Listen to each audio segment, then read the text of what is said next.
인류의 역사는 곧 전쟁의 역사이며 그 전쟁을 이끈 전쟁 영웅들은 역사의 흐름을 결정짓는 열쇠였습니다.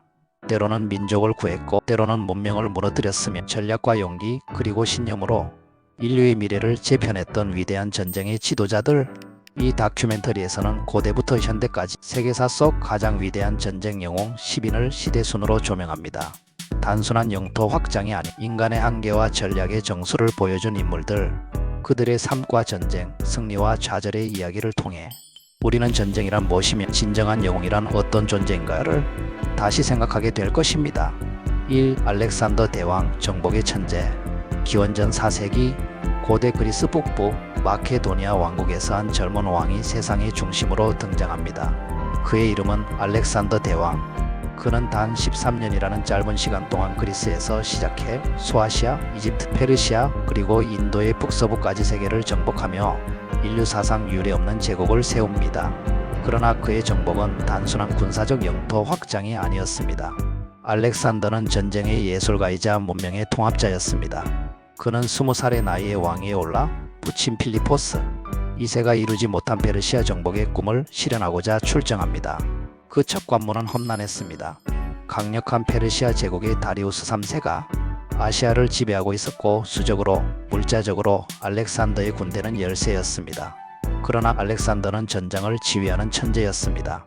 기원전 333년 이수스 전투, 알렉산더는 기병 돌파와 측면 공격을 통해 수십만 명에 이르는 페르시아 대군을 격파합니다. 다리우스 3세는 전장을 버리고 도망치고 그는 전세계를 향한 진군을 시작합니다. 이듬해에는 이집트로 향합니다. 그곳에서 그는 정복자가 아닌 구세주로 환영받고 스스로를 이집트의 파라오로 선언합니다. 그리고 나일강 인근에 한 도시를 세우는데 그곳이 바로 알렉산드리아. 이 도시는 후에 지중해 문명의 중심이 되고 도서관과 과학, 철학의 도시로 발전합니다. 이것이 바로 알렉산더의 정복이 단순한 침략이 아니었던 이유입니다. 기원전 331년 가우가멜라 전투. 이 전투는 알렉산더의 전술 정점이라 불립니다. 다리우스는 이 전투를 위해 거대한 전차, 코끼리, 장창병 등 총 25만 이상의 병력을 모았지만 알렉산더는 약 4만의 병력으로도 이를 무너뜨립니다. 그는 병력을 의도적으로 우측으로 이동시켜 페르시아의 전열을 혼란에 빠뜨리고 기병과 보병의 협동, 돌격으로 적의 중심을 붕괴시킵니다. 이 승리로 그는 페르시아의 수도 바빌론에 입성하고 다리우스는 도망 중 암살당합니다. 이로써 알렉산더는 동방의 황제가 됩니다. 하지만 알렉산더는 여기서 멈추지 않습니다. 그는 계속해서 동진하며 아프가니스탄, 파키스탄 그리고 인도 북서부까지 진격합니다. 그러나 무리한 행군과 전투로 병사들의 피로는 극에 달하고 인도에서의 파우라바 전투 이후 더 이상 동진은 어렵다는 병사들의 반발에 부딪힙니다. 알렉산더는 결국 눈물을 머금고 귀환을 결정합니다. 귀환길에서도 그는 새로운 도시를 건설하고 제국의 통합을 꾀합니다. 그는 단지 군사 전략가가 아니었습니다. 그는 철학자 왕이었습니다. 어릴 적 아리스토텔레스에게 배운 철학과 과학은 그의 정복 여정에 깊은 영향을 주었습니다. 그는 정복지의 문화를 존중했고 현지인을 행정관으로 임명하거나 병사들에게 현지 여성과의 결혼을 장려했습니다. 수십 개의 알렉산드리아라는 이름의 도시를 건설해 동서 문명의 교류와 통합을 실현하고자 했습니다. 그는 스스로를 신격화하고 그리스 신화의 영웅 아킬레우스를 닮고자 했으며 세계통일 제국 하나의 인류라는 이상적인 정치체제를 구상합니다. 하지만 그 이상은 그리 오래가지 못했습니다. 기원전 323년 바빌론. 그는 갑작스러운 열병에 걸려 불과 33세의 나이로 사망합니다. 그의 죽음은 제국 전체를 충격에 빠뜨렸고 후계자 없이 남은 제국은 결국 디아도코이 즉 장군들의 손에 의해 동서로 분열되고 맙니다.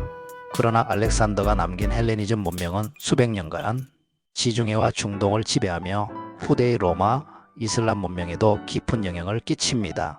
그는 단지 전쟁에서 승리한 정복자가 아니었습니다. 그는 세계 역사상 가장 넓고 빠르게 확장된 제국을 만든 통치자, 전장에서 단 한 번도 패하지 않은 전략가, 그리고 문명의 전도사였습니다. 그의 전술, 철학, 문화는 오늘날에도 군사교과서, 정치이론, 문화연구에서 끊임없이 인용되고 분석됩니다. 그의 이름은 패배를 모르는 천재 지휘관, 동서 문명을 융합한 철학적 정복자, 알렉산더 대왕. 그는 지금도 인류 역사상 가장 위대한 전쟁 영웅 중 한 사람으로 기억되고 있습니다.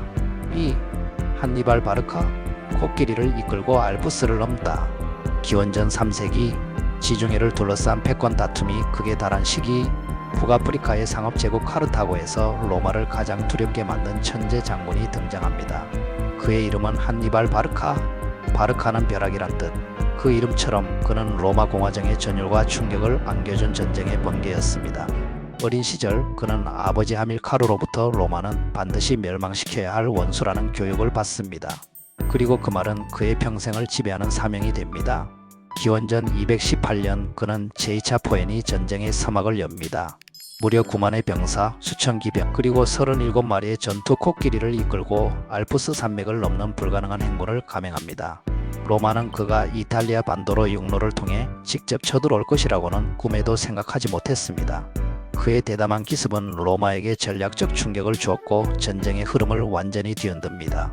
그 뒤로 벌어진 일련의 전투들, 트레비아 전투, 트라시멘의 전투, 그리고 전설로 남은 칸나의 전투. 칸나의 전투는 군사 역사상 가장 완벽한 포위 섬멸 전술로 손꼽힙니다. 한니발은 일부러 약한 중앙 보병대를 배치하고 로마군이 그 틈을 파고들게 유도합니다. 그리고 강한 측면의 기병이 로마군을 감싸며 완전한 포위를 성립시킵니다. 이 전투에서 로마군 약 7만 명이 전사하거나 포로로 잡힙니다. 이는 로마 역사상 최악의 참패였으며 로마의 정치체계와 국민 심리에 심대한 충격을 가한 사건이었습니다. 하지만 그토록 뛰어난 전략가였던 한니발도 로마를 완전히 무너뜨리지는 못했습니다. 왜일까요?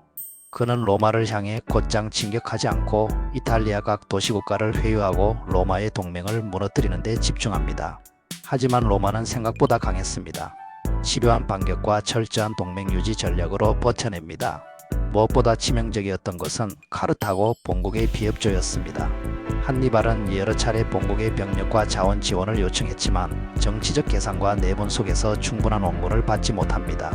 그는 수십 년간 이탈리아에서 게릴라식 전투를 지속했지만 결국 카르타고가 로마의 반격을 받아 전쟁터는 북아프리카로 옮겨집니다. 기원전 202년 자마 전투, 로마의 장군 스키피오와 한니발이 드디어 정면으로 맞붙습니다. 한니발은 뛰어난 전술을 시도했지만 스키피오는 그의 전술을 역이용하며 완승을 거둡니다. 카르타고는 이 전투로 전쟁에서 패배하고 로마는 지중해 세계의 패권자로 올라섭니다. 한니발은 이후에도 포기하지 않았습니다.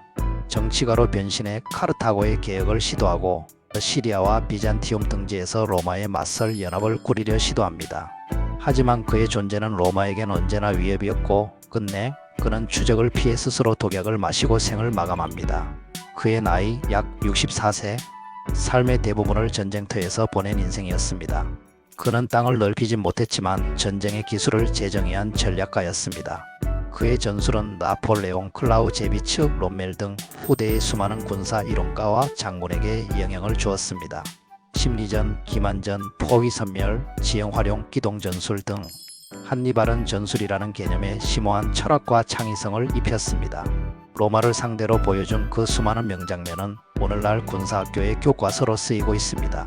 그는 권력을 쥐지 못했지만 전장의 예술가, 치략의 대가, 그리고 인류 역사상 가장 위대한 적장으로 남아있습니다. 그의 이름은 전쟁이 단순한 무력 충돌이 아닌 지성의 대결임을 증명한 전설, 바로 한니발 바르카입니다. 3. 율리우스 카이사르, 로마를 제국으로 이끈 전략가. 기원전 1세기 로마 공화정은 심각한 내분과 정치적 혼란 속에 흔들리고 있었습니다. 그때 한 정치가이자 장군이 무대에 등장합니다. 율리우스 카이사르, 로마 역사상 가장 전설적인 이름 중 하나입니다. 귀족 출신이었던 그는 화려한 수사학과 외교술 그리고 눈부신 군사 능력을 갖춘 인물이었습니다. 그러나 무엇보다도 카이사르는 시대를 바꾸는 리더십을 가진 사람이었습니다. 그는 스스로를 평범한 시민으로 포장하며 민중의 지지를 얻었고 정치적으로는 원로원의 견제를 받았지만 외적으로는 끊임없는 정복을 통해 입지를 다져갑니다. 카이사르가 본격적으로 이름을 날리게 된 계기는 바로 갈리아 원정입니다. 기원전 58년부터 8년간 이어진 이 원정에서 그는 오늘날 프랑스와 벨기에 일부 독일 지역에 해당하는 갈리아 전역을 완전히 제압합니다. 수많은 부족과의 전투 속에서 카이사르는 기동력, 정보전, 그리고 심리전을 탁월하게 활용했습니다. 가장 유명한 전투는 알레시아 전투. 여기서 그는 한 도시를 포위하는 동시에 놈을 주로 오는 외부 군대까지 방어해야 했습니다. 그는 이중 방어선을 구축해 안쪽으론 도시를 포위하고 바깥으론 외부 적을 막는 구조를 만들었습니다. 결과는 대승.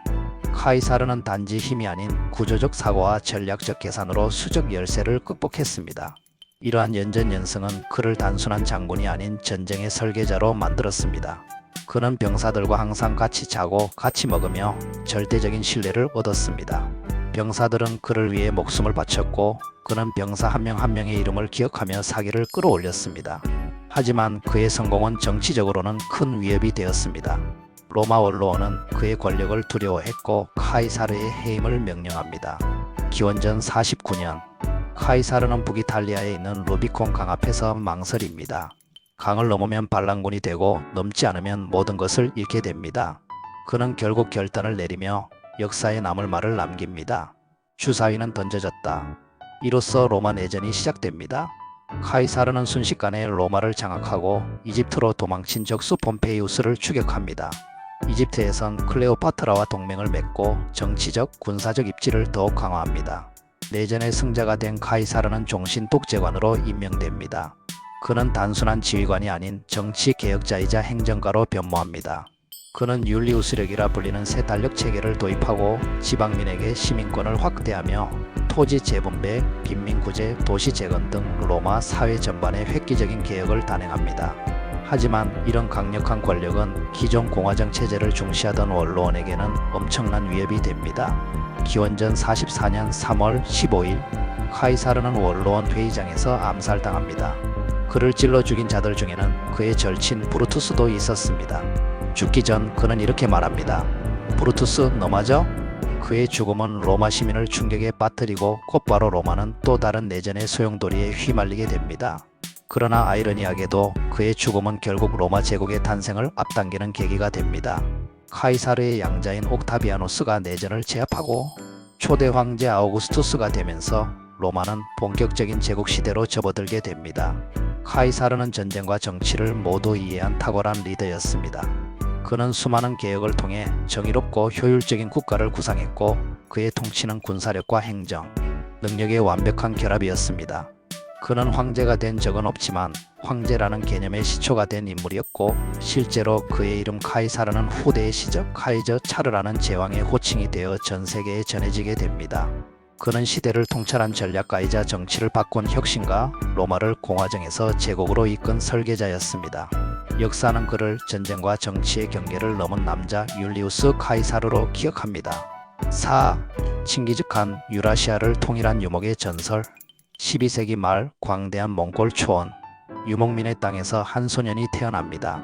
그의 이름은 태무진. 훗날 세계를 뒤흔들 이름 칭기즈칸으로 기억될 사나이입니다. 태무진의 유년은 고난의 연속이었습니다. 아버지가 독살당하고 부족은 흩어지며 그와 가족은 버림받은 채 황야를 떠돌았습니다.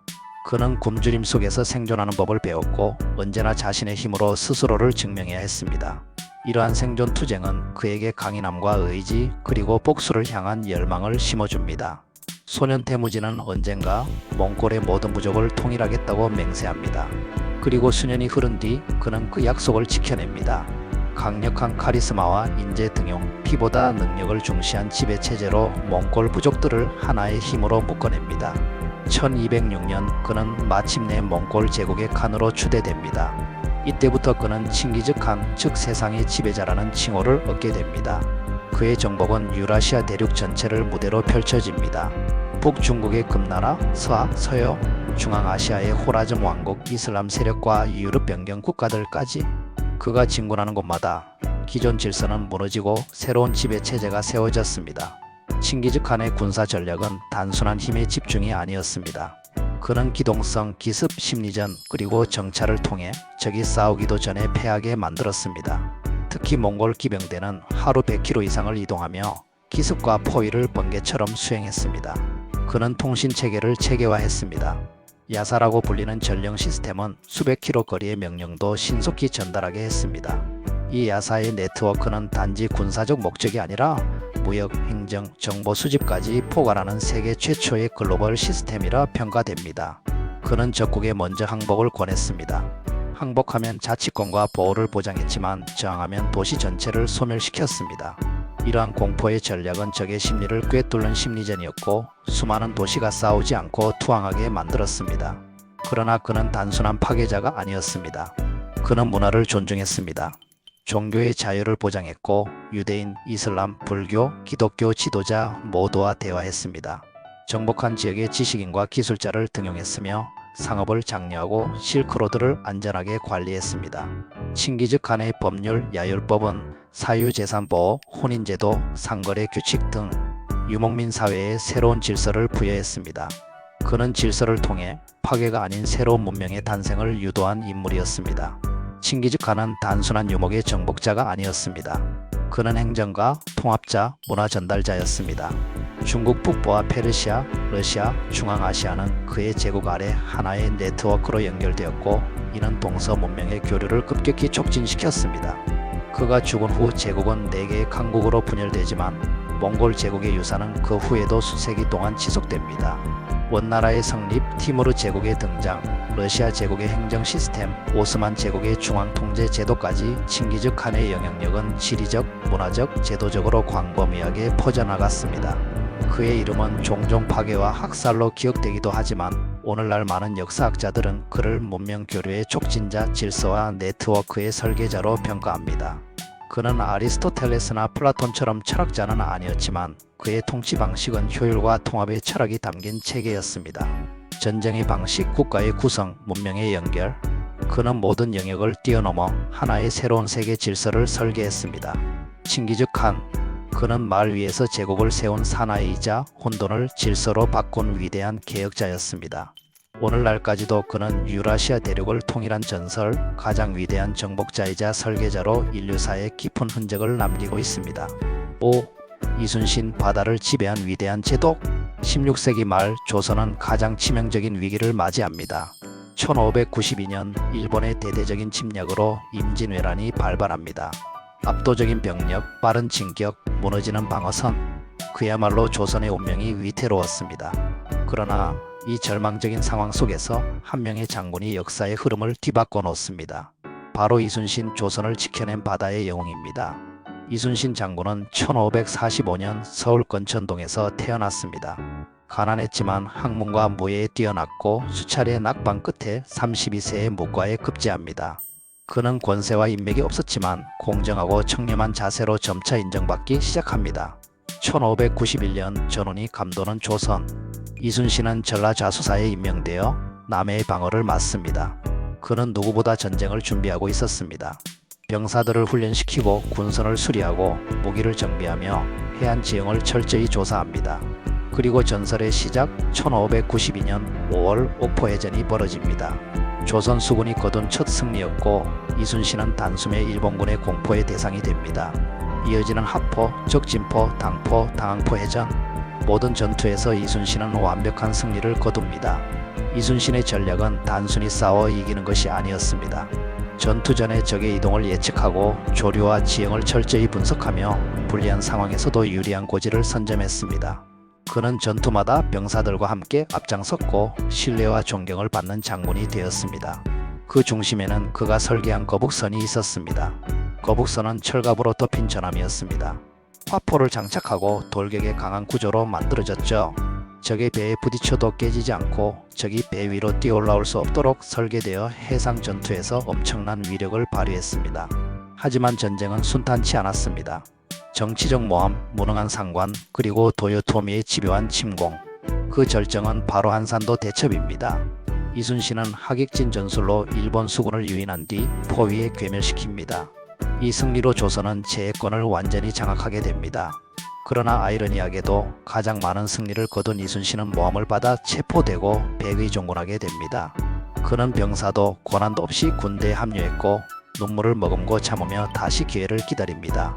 그 순간 1597년 정유재란이 발발합니다. 원균이 지휘한 칠천량 해전에서 조선 수군은 거의 전멸하고 수군은 12척의 배만 남게 됩니다. 나라 전체가 수군을 포기하자고 할 때 이순신은 단호하게 말합니다. 신에게는 아직 12척의 배가 남아 있습니다. 그는 그 12척으로 330여 척의 일본 함대를 명령해서 맞이합니다.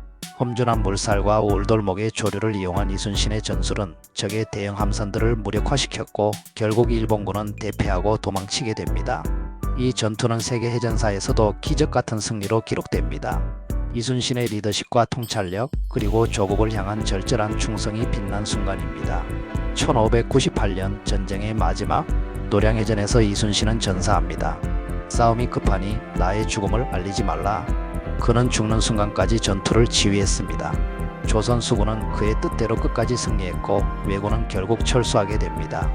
이순신은 단 한 번도 해전에서 패배한 적이 없습니다. 그는 시대를 초월해 존경받는 군인이며 지금도 그의 전술은 군사 교본으로 연구됩니다. 그는 단순한 장군이 아니었습니다. 병사들과 함께 울고 함께 웃으며 나라를 위해 모든 것을 바쳤던 진정한 국민의 영웅이었습니다. 오늘날 그의 정신은 해군의 모토가 되었고 수많은 전투함에 이순신의 이름이 붙어 있습니다. 그의 생애는 절망 속에서도 포기하지 않는 용기, 그것이 나라를 지키는 힘이다 라는 교훈을 남겼습니다. 역사는 그를 불멸의 바다 사령관이라 부릅니다. 자, 이제 6번째 세계 역사상 가장 위대한 전쟁 영웅으로 안내하겠습니다. 6. 나폴레옹 전략의 황제, 유럽을 흔들다. 1769년 코르시카 섬의 한 가난한 귀족 가문에서 한 소년이 태어납니다.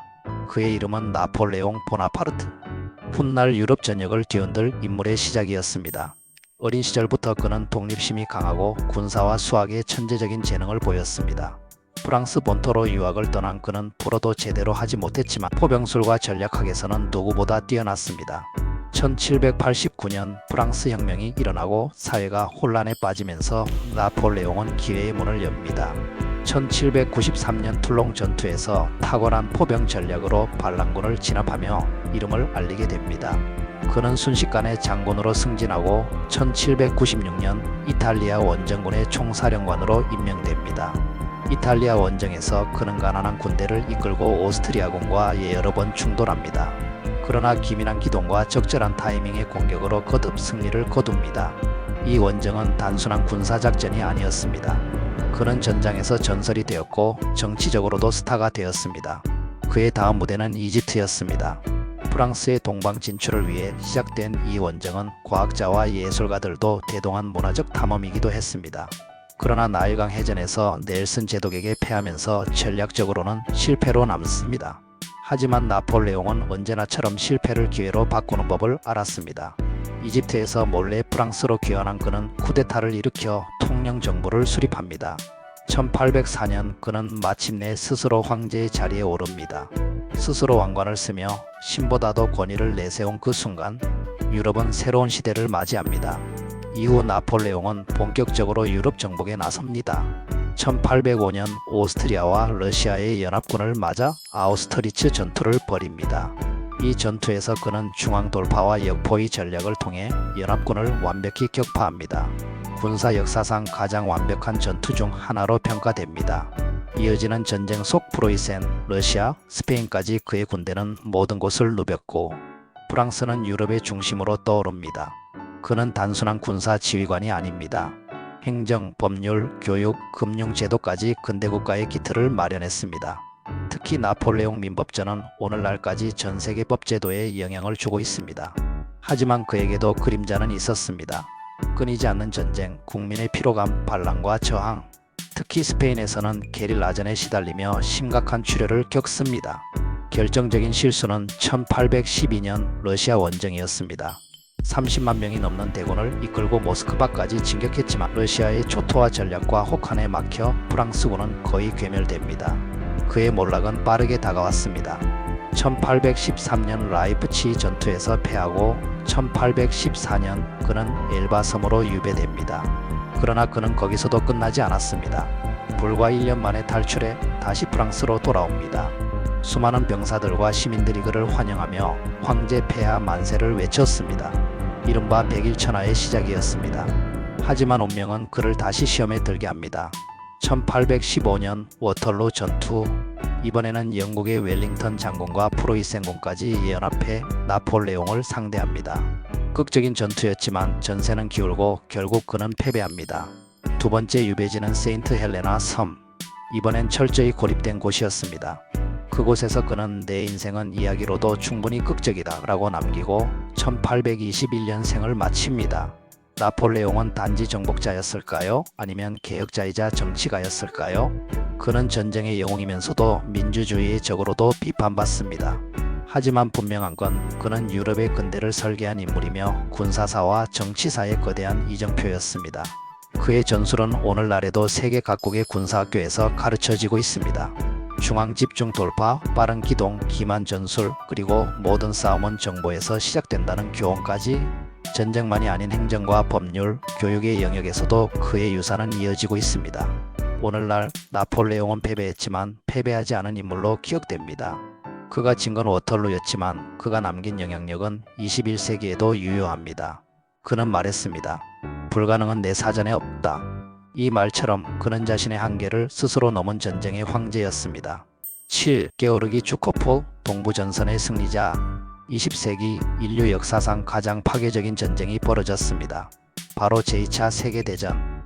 그 중심에는 독일과 소련의 피해 전장이 있었습니다. 그리고 그 전장의 운명을 바꾼 한 장군이 있었습니다. 게오르기 주코프. 그는 소련을 지킨 사령관으로 불립니다. 1896년 러시아의 한 시골 마을에서 태어난 주코프. 어려운 가정 형편 속에서 어린 시절부터 고된 노동에 시달렸습니다. 그러나 그는 군인이 되기로 결심합니다.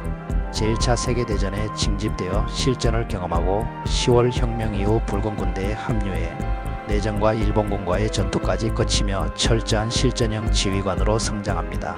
1939년 운명의 첫 전투, 하린골 전투에서 그는 일본 관동군을 완벽히 격파합니다. 기동력, 기습, 화력의 조합. 주코프는 이 전투에서 장차 독일과 맞설 전략을 실험해 본 것이었습니다. 그는 이 승리로 소련 내에서 급부상하며 스탈린의 신임을 얻게 됩니다. 하지만 본격적인 시험은 1941년 6월 독일의 기습 침공으로 시작됩니다. 바르바로사 작전.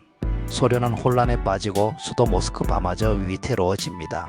바로 이때 스탈린은 주코프에게 수도 방어를 맡깁니다. 모스크바 전투, 온 국민이 지켜보는 생사의 기로에서 주코프는 지휘봉을 잡습니다. 그는 방어선을 겹겹이 구축하고 시민들을 동원해 참호를 파괴하고 혹한의 겨울에 맞춰 반격을 준비합니다. 1941년 12월 그의 예상대로 독일군은 겨울과 보급에 무너지기 시작합니다. 주코프는 그 틈을 놓치지 않고 대대적인 반격을 감행합니다. 모스크바는 함락되지 않았고 히틀러는 처음으로 물러서게 됩니다. 이후 주코프는 동부전선의 총사령관으로서 소련 반격의 심장이 됩니다. 가장 치열하고 처절했던 전투, 스탈린그라드. 여기서 그는 독일 육군을 완벽하게 포위하고 20만 명이 넘는 병력을 항복시킵니다. 이 전투는 전쟁의 전환점이 되었고 소련이 주도권을 쥐는 계기가 됩니다. 하지만 여기서 멈추지 않았습니다. 1943년 세계 최대의 기갑전이 벌어집니다. 쿠르스크 전투. 주코프는 독일군의 공격을 예측하고 수천 개의 참호와 대전차 지대를 준비해 방어 후 역공 전략을 펼칩니다. 결과는 소련의 대승. 이로써 독일군은 다시는 동부전선에서 주도권을 회복하지 못하게 됩니다. 전쟁 말기 주코프는 마지막 임무를 맡습니다. 베를린 점령 작전. 1945년 4월 그는 무려 200만의 병력을 이끌고 베를린을 포위합니다. 독일군의 최후 저항은 치열했지만 주코프의 지휘 아래 소련군은 결국 베를린을 점령합니다. 5월 9일 독일이 항복하고 전쟁은 끝납니다. 주코프는 나치 독일의 종전을 서명받은 인물로 전쟁의 승리자로 역사에 남습니다. 그의 전략은 단순한 병력 운용이 아니었습니다. 정보전, 병참 능력, 타이밍, 무엇보다도 병사들의 사기와 인내심을 고려한 인간 중심의 전략이었습니다. 그는 냉정했지만 무모하지 않았고 계산적이지만 결단력 있는 지휘관이었습니다. 하지만 전쟁이 끝난 후 그의 명성은 스탈린의 견제를 받기 시작합니다. 지나치게 인기가 높다는 이유로 좌천되고 권력의 주변으로 밀려납니다. 그럼에도 불구하고 후르쇼프 시대 이후 그는 복권되고 소련 국방부 장관으로 다시 중용됩니다. 그는 전쟁 영웅으로서 소련의 군사력 개혁을 주도하며 냉전 초기의 군 체계를 정립합니다. 1974년 게오르기 주코프는 조용히 생을 마감합니다. 그러나 러시아와 동유럽에서 그의 이름은 전설로 남습니다. 전투에서 진 적 없고 조국을 위해 모든 것을 바쳤던 사령관. 그는 강철의 장군으로 그리고 승리의 얼굴로 기억됩니다. 오늘날 주코프는 단순한 소련 장군이 아닙니다. 그는 전체주의 체제 속에서도 실력으로 살아남은 인물이며 수많은 병사들의 생사를 책임졌던 지휘관입니다. 그의 전략과 교훈은 세계 군사학교의 필수 교과로 남아있고 총력전의 교본으로 평가됩니다. 그는 말했습니다. 무기는 많을수록 좋지만 결국 싸우는 것은 사람이다. 이 말은 지금도 군인들에게 전해지고 있습니다. 8. 에르빈 롬멜 사막의 여우. 전쟁에는 전술이 필요합니다. 하지만 전설이 되기 위해선 품격이 필요합니다. 그 누구보다 치열하게 싸웠지만 끝까지 기사도를 지킨 장군. 사막의 여우라 불린 독일의 명장 에르빈 롬멜입니다. 1891년 독일 남부의 한 마을에서 태어난 롬멜. 처음부터 군인이 되려던 건 아니었습니다. 수학과 기계를 좋아했던 그는 우연히 장교 후보생으로 군에 입대하며 운명의 길로 들어섭니다. 제1차 세계대전 그는 알프스 산악전에서 빛을 발합니다. 지형을 꿰뚫는 전술, 신속한 기동, 그리고 병사들과 함께 싸우는 용기. 그는 전쟁 후 보병 공격이라는 전술서를 집필하며 이론과 실전 모두를 겸비한 지휘관으로 인정받습니다. 1930년대 히틀러는 롬멜의 충성심과 전술 능력을 눈여겨보고 그를 곧장 상승시킵니다. 그리고 마침내 제2차 세계대전이 발발합니다. 초반 폴란드 전선에서는 참모로, 이후 프랑스 침공에서는 전차 부대 지휘관으로 활약하며 그의 이름은 전장에 울려 퍼지기 시작합니다. 하지만 진짜 롬멜의 전설은 북아프리카 전역에서 시작됩니다. 1941년 이탈리아가 영국에게 밀리던 리비아 전선. 히틀러는 독일 아프리카 군단을 파견하고 지휘를 롬멜에게 맡깁니다. 그는 도착하자마자 기동전이라는 무기를 꺼냅니다. 사막 한가운데서 전차, 보병, 정찰기를 절묘하게 활용하며 영국군을 수차례 몰아냅니다. 급습, 우회, 포위. 그의 전술은 빠르고 예리했습니다. 토브루크 공방전, 가잘라 전투, 엘 아게일라 탈환. 그는 수적 열세 속에서도 항상 먼저 움직이고 먼저 공격하며 연합군의 전열을 붕괴시킵니다. 언론은 그를 데저트 파크스 사막의 여우라 불렀습니다. 그의 탁월한 점은 단순한 전술만이 아닙니다. 항상 병사들과 같은 곳에서 자고 먹고 가장 위험한 전선에 직접 나타났으며 전우들의 고통과 명예를 존중했습니다. 그는 적에게도 예의를 갖추는 지휘관이었고 민간인 학살이나 유대인 학살과는 거리를 둔 인물이었습니다. 그러나 전세는 기울기 시작합니다. 영국군은 몽고메리 장군의 지휘 아래 보급과 병력을 강화하고 미군도 북아프리카에 상륙하면서 롬멜은 점점 포위됩니다. 그는 무모한 전면전을 피하고 전략적 후퇴를 반복하며 군을 최대한 보호합니다. 하지만 독일 본국은 계속해서 무조건적인 공격을 요구했습니다. 1943년 북아프리카 전선이 붕괴되고 롬멜은 유럽 방어 사령관으로 전환됩니다. 그리고 그는 역사적 순간을 마주하게 됩니다. 1944년 연합군은 노르망디 상륙작전을 개시합니다. 롬멜은 프랑스 해안선에 철저한 방어망을 구축해야 한다고 주장했지만 히틀러는 후방에서 반격하라는 방침을 고수했습니다.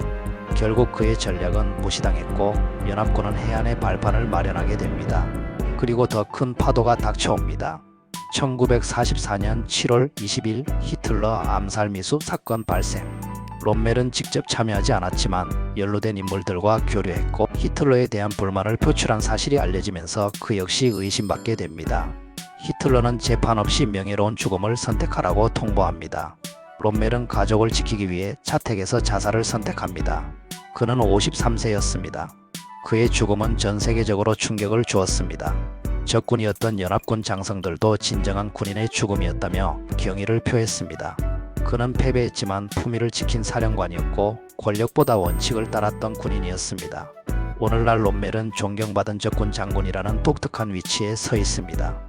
그의 전술은 기계와 전의 교본이 되었고 그의 인간성은 군인 정신의 표상이 되었습니다. 그는 말했습니다. 패배는 병사의 책임이 아니라 지휘관의 책임이다. 이 말은 지금도 전 세계의 장교 후보생들에게 전해집니다. 9. 더글러스 맥아더 태평양 전쟁의 중심. 그는 단호했습니다. I shall return. 나는 반드시 돌아오겠다. 그리고 실제로 그는 돌아왔고 전세를 뒤집었습니다.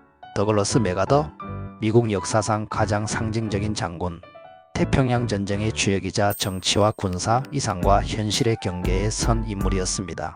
1880년 미국 아칸소에서 태어난 맥아더는 군인의 집안에서 자랐습니다. 명문 웨스트포인트를 우수한 성적으로 졸업하고 제1차 세계대전에서 참모로 활약하며 실전 경험과 명성을 함께 쌓았습니다. 이후 필리핀 주둔군 지휘관을 거쳐 1930년대엔 육군 참모총장에 오르며 미국 군부의 상징적 존재가 됩니다.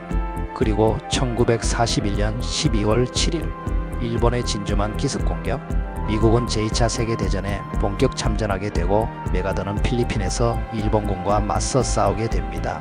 하지만 일본의 파상 공세에 필리핀은 점점 밀려나고 그는 루손선 바탄 반도에서 후퇴를 결정합니다. 그리고 마지막 순간 그는 메가더답게 말합니다. I shall return. 나는 돌아올 것이다. 그의 탈출은 단순한 회피가 아니었습니다.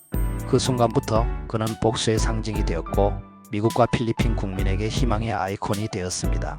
1942년부터 그는 남서태평양 연합군 최고 사령관으로 임명되어 여기니 솔로몬 마셜 제도 등을 차례로 탈환해갑니다. 지형, 병참, 해군 및 공군 협업까지 고려한 도서 점령 전술은 오늘날까지도 전쟁 교본으로 남아 있습니다. 그리고 마침내 1944년 10월 20일 그는 필리핀 레이테 해안에 상륙하며 약속을 지킵니다. 전 세계는 감격했고 그의 상륙 모습은 전쟁사의 대표적인 장면으로 남게 됩니다. 레이테 만해전은 일본 해군의 주력 함대를 사실상 괴멸시키며 태평양 전세를 미국 쪽으로 완전히 돌리는 계기가 됩니다. 전쟁은 끝나가고 있었습니다. 1945년 일본 본토는 공습과 해상 봉쇄로 고립되고 히로시마와 나가사키에 원자폭탄이 투하되며 마침내 일본은 항복을 결정합니다. 그 항복 문서에 서명한 장소 미주리 함정 위에 그는 있었습니다. 메가더 태평양 전쟁의 상징으로서 종전을 선언합니다. 하지만 그의 역할은 거기서 끝나지 않았습니다. 이번에는 전쟁 이후를 설계하는 임무를 맡습니다. 그는 일본 점령군 최고 사령관으로 부임하며 패전국 일본을 개조해 나가기 시작합니다. 천황제를 유지하되 입헌 군주제로 바꾸고 평화헌법을 제정하며 일본은 민주주의 국가로 탈바꿈합니다. 메가더는 일본 국민에게 존경받는 인물이 되었고 일본의 근대화와 재건의 설계자로 평가받습니다. 그러나 1950년 역사의 무대는 다시 한반도로 옮겨갑니다. 6.25 한국전쟁 발발, 메가더는 유엔군 총사령관으로 임명되어 절망적인 상황에 한국을 지휘하게 됩니다. 그리고 단 한 번의 승부수를 던집니다. 인천 상륙작전. 1950년 9월 조수차가 큰 인천 해안에 서극적인 상륙에 성공하며 서울을 탈환하고 전세를 역전시킵니다. 이 작전은 군사사에 길이 남는 전술적 대성공이었고 그는 전설이 살아 돌아왔다는 평가를 받습니다. 하지만 모든 전설엔 그림자가 있습니다. 그는 북진을 강하게 주장했고 압록강까지 진격하기를 원했습니다. 중국 개입 가능성을 무시하고 결국 중공군의 대규모 참전으로 전선은 다시 남하하게 됩니다. 메가더는 핵 사용까지 검토하며 강경 노선을 펼치자 미국 내에서는 우려의 목소리가 높아졌습니다. 결국 1951년 해리 트루먼 대통령은 그를 해임하게 됩니다. 그는 고향 미국으로 돌아와 수백만 명의 환영을 받으며 의회에서 작별 연설을 합니다. 그 유명한 한마디, 노병은 죽지 않는다. 다만 사라질 뿐이다. 그 말과 함께 메가더는 전장에서 은퇴합니다. 그는 이후로 정치에 나서지 않았고 조용히 생을 마무리합니다. 1964년 84세의 나이로 타계합니다. 그가 남긴 것은 단지 전투의 승리만이 아니었습니다.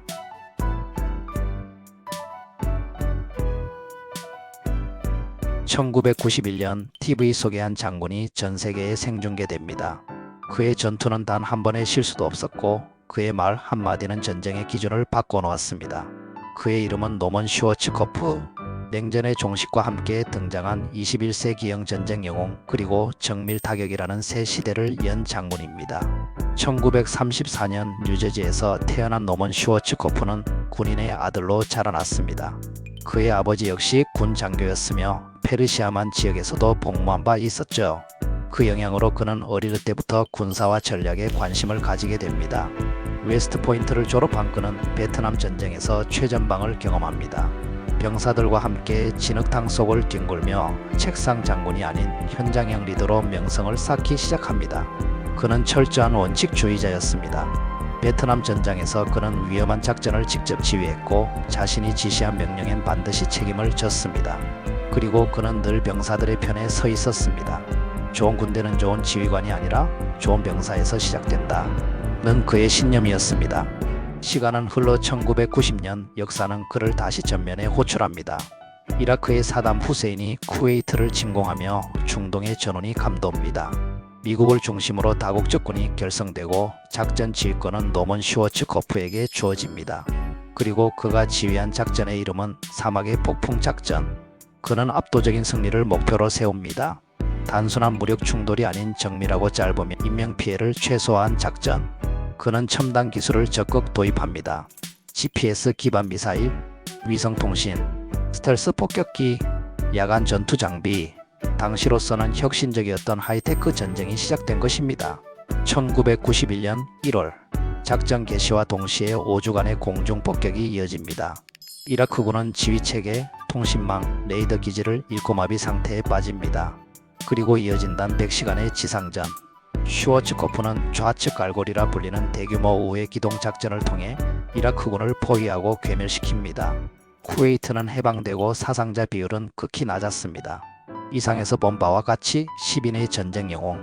그들은 단순히 전투에서 이긴 사람이 아니었습니다. 자신의 민족과 국가 혹은 인류 전체를 위한 사명감으로 전장을 누볐던 인물들이었습니다. 그들의 전략은 전장의 흐름을 바꾸었고 그들의 결단은 세계사의 방향을 결정지었습니다. 어떤 이는 영웅으로 기억되었고 어떤 이는 시대의 희생양이 되었지만 그들의 삶은 모두 전쟁이라는 이름 아래서 피어난 인간의 극한 가능성이자 역사적 증거였습니다. 지금 우리가 살아가는 이 평화는 수많은 전쟁과 희생 그리고 영웅의 결단 위에 세워진 것입니다. 그 이름을 기억하고 그 정신을 되새기는 것, 그것이 진정한 전쟁사 연구의 의미일 것입니다. 세계 역사상 가장 위대한 전쟁 영웅 10인 어떠셨나요? 구독, 좋아요 부탁드립니다. 댓글에 의견 남겨주시면 더 좋은 이야기로 찾아뵙겠습니다. 감사합니다.